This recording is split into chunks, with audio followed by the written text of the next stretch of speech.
Greetings, everyone. My name is Emily Williamson, and the theorist that I chose to research this semester was Lev Vygotsky and his theory of cognitive development. So, without further ado, just to jump right into some of his background, history, and education, Vygotsky was born in Orsha, Russia in 1896, and unfortunately died at a very young age of 38 due to tuberculosis. Vygotsky began his studies in law at Moscow State University. However, he had great interest in other topics like history, philosophy, language, linguistics, aesthetics, and literature. After his schooling, Vygotsky returned to his home in Gomel, where he started teaching psychology. He later chose to advance his career by working at the Institute of Psychology in Moscow. In 10 short years, Vygotsky managed to write 6 books, his first one being The Psychology of Art in 1925. He took a great interest in the areas of culture, social interaction, and the historical dimension of mental development. And again, due to his short career, Vygotsky was never able to publish any of his work. However, it wasn't until many years later that his work was translated and later published. So, as there's other theorists out there who have studied cognitive development, but what makes Vygotsky's theory unique is that he took his approach from a sociocultural aspect to learning. And his theory would examine how social interaction with self and others influence human behavior, the human acquisition of knowledge. Vygotsky's theory of development proposes an interaction between a child's social world and their cognitive development, and he placed great emphasis on the culture in which the child develops and the effect that peer interactions and relationships have on the development of knowledge. This theory investigates how social factors can influence cognition and development. So we can look at his theory in 6 key components, the first being adults convey to children the way their culture interprets and responds to the world. Thought and language become more independent in the first few years of life.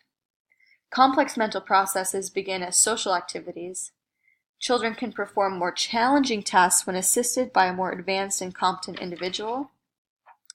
Challenging tasks promote maximum cognitive growth. And lastly, play allows children to stretch themselves cognitively. So a really quick overview of those 6 components, but as we move forward with the presentation, we'll kind of touch more in depth on those 6 components. So Vygotsky was not necessarily interested in the child's intellectual abilities, but in their potential for intellectual growth.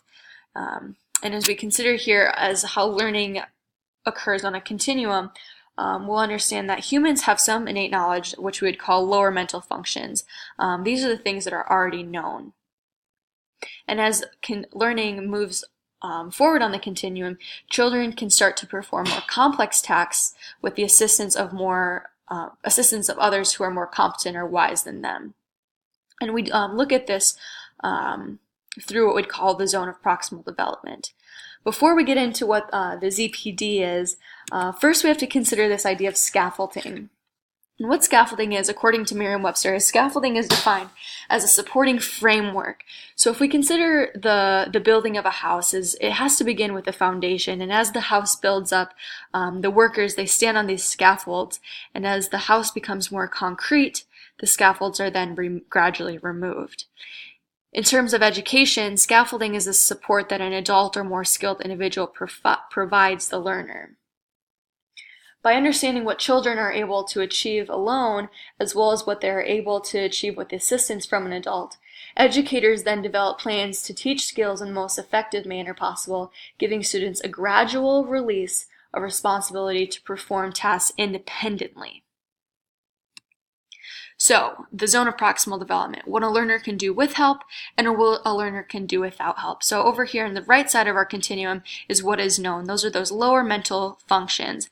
And as we move to the right on our continuum, we get into skills too difficult for a child to master on his or her own, but that can be done with guidance and encouragement from a more knowledgeable person. That person being what we'd call the scaffold. And then as we move forward, we get into the unknown, and our zone of proximal development continues to shift and change over time. What's key in the zone of proximal development, we have to consider that it's not about necessarily giving the answers, but guiding them and encouraging them to get there. So if we consider creativity is inherent to the human condition. Creativity is an expression of consciousness, thought, and language.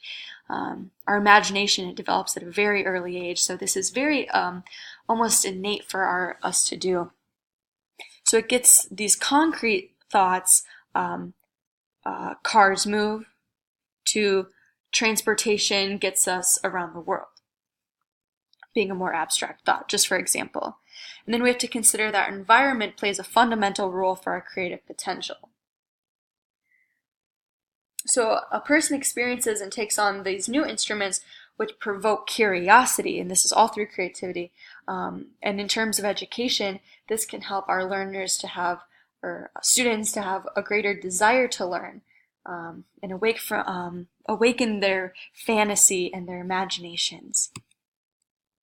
So another theorist who studied cognitive development was Piaget. So what I'd like to do is kind of discuss some similarities and differences between the two.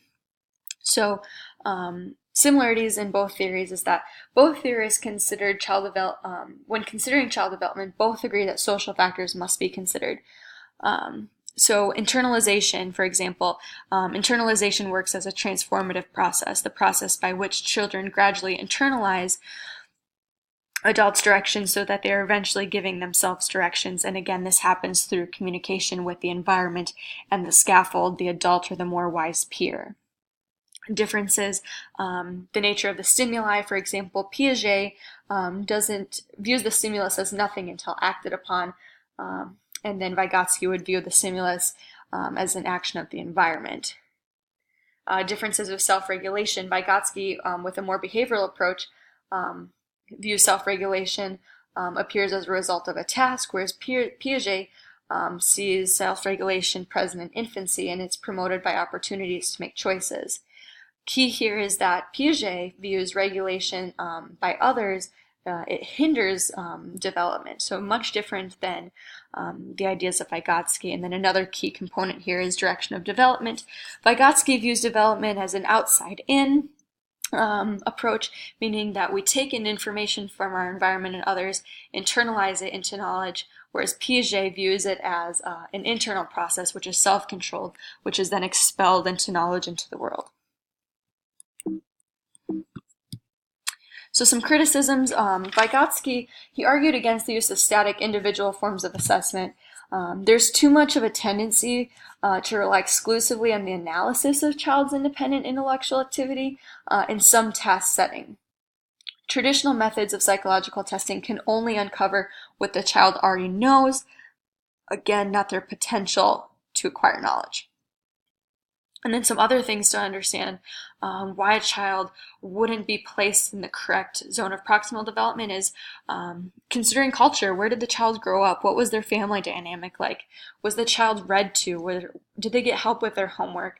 Were they speaking a different language? Is that being considered when they're being placed in their zone of proximal development? And then when I was developing this presentation, I consulted a colleague of mine, and she was sharing with me that oftentimes in a traditional school setting, teachers don't understand the zone of proximal development because they don't get down on the level of the child. So they don't understand where they fall in their cognitive development. They're just dispensing information into them and then testing them. And then if you're anything like me, I struggle with developing creativity, and I'll kind of get more into that in the next slide here, and how I'm going to try and overcome that in my future classroom. So using Vygotskian ideas, I really want to promote in my classroom student-to-student guided learning, using their peers as a scaffold to develop in their cognitive growth. And then ensuring that group work happens through collaboration with peers, and then through me as the teacher, again, not dispensing information into them, but guiding them along the way and developing their knowledge in regards to the content. And then part of learning as play and incorporating challenging tasks, for me, that kind of goes hand in hand. I intend to be teaching at the high school level, so we won't necessarily be doing make-believe play, but encouraging them to go outside of their comfort zone, perhaps doing role-playing, doing a social learning project in their communities or outside of the classroom as a way to express their creativity, and encouraging them to develop acquire information in their zone of proximal development and to internalize that into their own. So that's all I have for you. Thank you for listening, and here are my references.